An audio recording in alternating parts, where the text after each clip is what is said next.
can you give me an explanation? What is design thinking?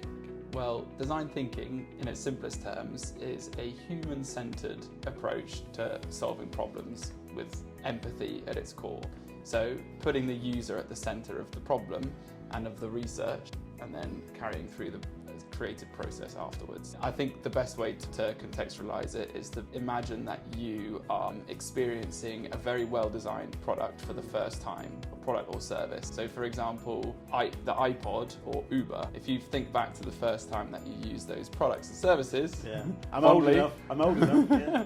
Well, the iPod, we'll take that as an example first. There were hundreds of MP3 players on the market, but everyone wanted an iPod. Nobody wanted a Zune or any of the other products, right? If you look into why that was, all these other products were focused on being the best that they possibly can in terms of tech and packing them full of features. Oh, we want the highest quality audio, we want as many buttons as possible and as many features. And Apple took a step back and said, well, do our users actually want that? That sounds really good. I mean, it sounds like less is more, but putting the user and the focus of the outcome, and rather than tech driving its own agenda. Exactly.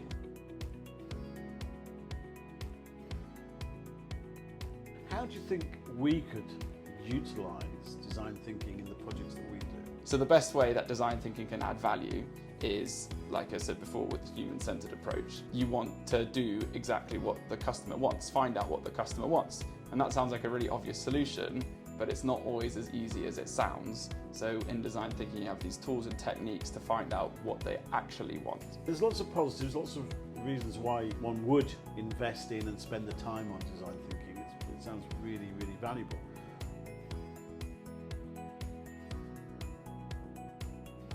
What are the challenges that you face when trying to use design thinking? Number one, as soon as you come in, you get faced with a problem, and often what we try and do as humans is solve the problem directly.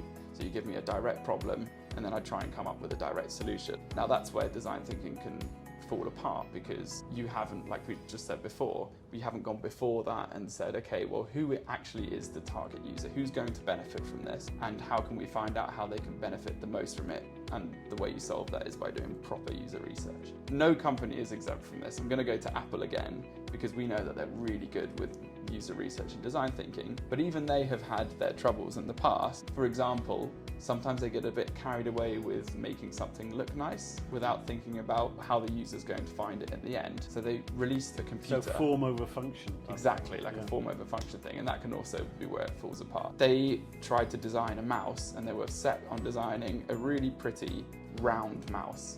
And they developed it, they spent lots of money on it, and then when they released it, users fed back that this was the most uncomfortable mouse they have ever used in their entire life. And the product fell through. Was that the only thing? Because I mean, I don't really remember that, but I remember something else was wrong with that design. Well, it's more of a recent case, because the Magic Mouse, which they call it, it had battery replaceable charging, so you just would open it up, take out the batteries, put in new batteries, but they listened to their users who said they wanted it to be rechargeable, but didn't ask the relevant questions to try and understand what that means, because they wanted to make it more convenient so that they could recharge it without having to go out and buy batteries every time. But instead of redesigning it so that they could fit the charger in properly, they redesigned it so the charging hole was at the bottom of the mouse. So every time you wanted to recharge it, you have to flip it upside down and recharge it, so you can't use it while it's charging, which if you've ever had a wireless mouse before, you need to use it while it's still charging. So they'd solved one problem but created another, because they didn't think usability through. But for the same reasons, they wanted to keep the aesthetic of the beautiful mouse without ruining it by putting a charge in it. Back to the form over Exactly. function. And in design thinking, what you would do is properly research, find out actually the users want to use their mouse while they're charging, and come up with creative solutions on how you can solve that. The one you want to focus on for design thinking is their customers, because by appealing to their customers, you will make the client happy. So it's a bit like the question I'm hearing a lot these days, look before you leap. It's about making sure you do that assessment before you leap into the doing time. And then keeping it in mind the whole way through. Now, I love this be prepared and proactive nature, so this is fantastic. No, this is brilliant.